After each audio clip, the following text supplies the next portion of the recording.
As K-drama fans, we often suffer from the much-accursed second lead syndrome, where the second male lead is like at least 5 times better than the main guy, and you just have to disagree with the in-game romance. Well, fortunately, K-drama female leads don't always pick the wrong guy, considering that there are second male leads out there that are downright annoying. And wait no more. Today, we're taking down these jerks of second male leads. Number 1. Yeulmu, Tale of Noctu. Our first entry of today, aka Yeulmu of Tale of Noctu, is actually a pretty decent guy at first sight. He's the king's cousin who seemingly lives a simple life, and was once betrothed to our female lead.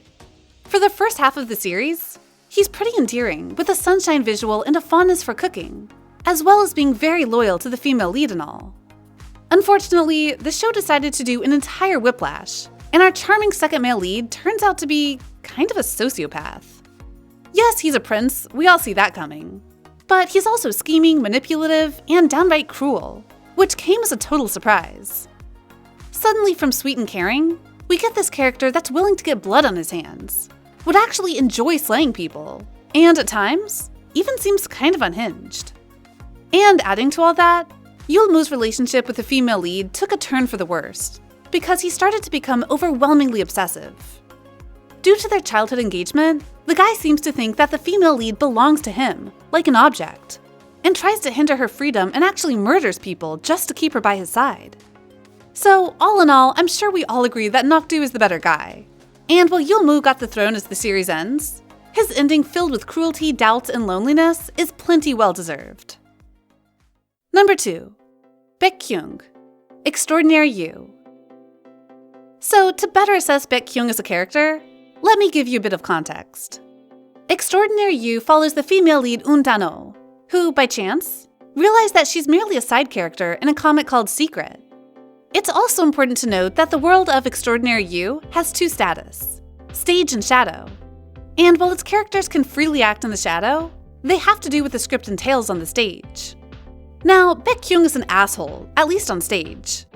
He ruthlessly talked Dan-oh down, dismissed her, and got violent with her, because that's how he's written.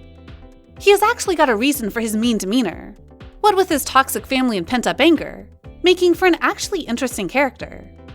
However, all of this doesn't excuse his behavior in the shadow as well. Yes, Baekhyun has somewhat redeemed himself, and tried to make up for Dan-oh when he's not under the control of the plot. He has gotten softer, trying to assuage her after his onstage persona, and admitted to actually caring about Dan-oh, but in my books, it just wasn't enough. For starters, I don't like the way Baekhyun just brushed Dan-oh off when she attempted to change her fate, and how he's almost satisfied when our male lead Haru disappeared. Baekhyun also never actually apologized for all of his harsh actions, so his turnaround didn't feel convincing to me. Finally, what bothered me the most is the way he attempted, or at least thought, to kill Dan-oh off stage, just so she will lose all her memories and awareness to stay by his side. So despite having redeeming qualities and character development, Baekhyun is just not the second lead I'd want our female lead to end up with. Number 3. Gukdu, Strong Woman Do Bong-soon. Okay, coming up next is yet another controversial entry. Introduced as the childhood friend of our female lead Do Bong-soon, Gukdu is also her biggest crush, who works as a rookie police officer.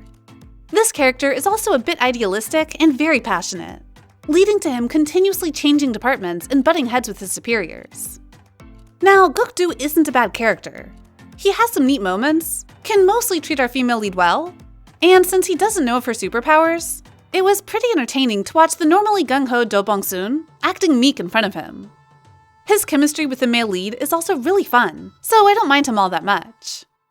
However, that's not to say Gukdu flutters my heart with the second lead syndrome.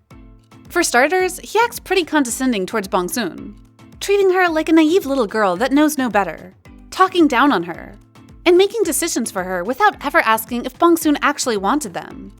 He's also weirdly obsessed with gender roles. Like, I totally get that he likes feminine women, but he sometimes dictates how women should be and how men should be, and sometimes ends up dismissing his childhood friend. And when he learned of Do Bong-soon's powers, he struggled to accept it, which is a stark contrast to the male lead Min-hyuk, who only ever felt awed at our headstrong female lead. So, all in all, while I don't necessarily dislike Gukdu as a character, he just can't compare to Min-hyuk. and does get annoying from time to time. Number 4. Yeulmu, Princess Hours. Now let's delve into a classic. Princess Hours was first aired in 2006, boasting a cast that included Yoon Eun-hye, Ju Ji-hoon, and Song Ji-hyo, and it was really huge at the time. Based on the popular manhwa Gung, Princess Hours is set in a monarchy Korea, where the female lead Chae-kyung ended up married to the Crown Prince Lee Shin, per her grandfather's will. Now, introducing the exiled Prince Yeulmu, another crucial member of the Korean royalty, and also our second male lead. He's kind-hearted, caring towards the female lead and everyone alike, and is uninterested in political scheming and fighting for the throne, despite being one of the rightful heirs. So why is this guy full of sunshine energy in this list? Apparently, his love for the female lead became so big that he became resentful towards our male lead, who had her heart. It didn't help that his mother is evil and kept filling the guy's mind with bad ideas. You know, like trying to overthrow his cousin and conspire for the throne, and kick up palace drama. Yup, all of that happened. So, long story short, Yeulmu went from princely boyfriend material into a full-fledged obsessive villain as the series went on. He became super clingy and behaved in utterly unreasonable manners, and even said and did things that actively hurt the female lead, who he supposedly loved. It certainly didn't help that he talked about her as if she's his possession, and kept manipulating and forcing his way to her. Yikes. Number 5. Gyu-min, Something in the Rain. Save the best for last, or so people said. It seems that our final entry is also the final boss. For this second lead is so douchey, he can be considered one of the show's villains. For context, Gyu-min is the female lead's ex-boyfriend, who's super self-centered, abusive, and egotistical, yet thinks of himself as the cream of the crop. At the start of the series, we see him breaking up with Jina, the female lead, because he found a better woman and cheated on Jina with her, which is like a gigantic red flag. Then he had the guts to return and demand the female lead to take him back, after the other woman dumped him.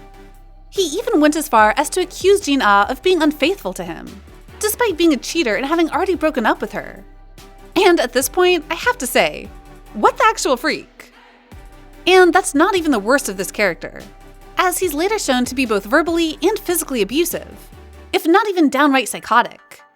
He literally said he would rather die with Jina than see her date someone else, while manipulating her mother, literally stalking Jina, and trying to corner her back to him. Honestly, this character just put me off so bad that it makes it hard to even continue the series. And compared to the sweet and gentle male lead, is it even any competition?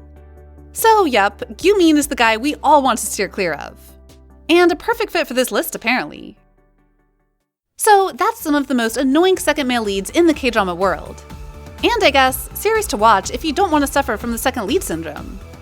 Do you agree or disagree with the list? And are there any others that you think should make the list? Just comment down below to let us know. And if you want more videos like this, like, share, and subscribe to bbalidrama. We'll come back soon. See ya!